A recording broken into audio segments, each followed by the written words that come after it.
Spirituality એક આપણે ધારો કે આખા કાઠિયાવાડ ને ગુજરાતમાં આપણે એક એડવાન્ટેજ છે કે આપણે બધા બહુ રિલિજિયસ અને સ્પિરિચ્યુઅલ પણ છીએ.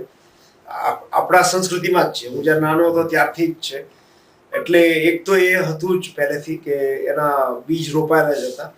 બીજું, કોઈ પણ ટાઈપની સ્ટોરી બનાવી હોય, એક એવું મને રેવલેશન થયું કે એમાં એક સ્પિરિચ્યુઆલિટીનું અન્ડરસ્ટેન્ડિંગ બહુ ઇમ્પોર્ટન્ટ છે અને એને એક લેવલ ઉપર લાવી હોય. અત્યારે તમે અવતાર જુઓ, જે અત્યારે મોસ્ટ કમર્શિયલી સક્સેસફુલ ફિલ્મ છે, હવે એમાં પણ એકદમ સ્પિરિચ્યુઅલ એંગલ છે. તમે સ્ટાર વોર્સ જુઓ કે મેટ્રિક્સ જુઓ, મેટ્રિક્સમાં પણ અમુક લાઈનો વેસ્ટર્ન ફિલોસોફીમાંથી લીધેલી છે. સ્ટાર વોર્સ હતી એ આખી જાપાનીઝ કલ્ચરની જે સ્પિરિચ્યુઆલિટી છે એનું જ આખું fight the be force with you, એ આખી જે લાઈન હતી એ આપણે કૃષ્ણ અર્જુનને પણ કહે છે ગીતામાં.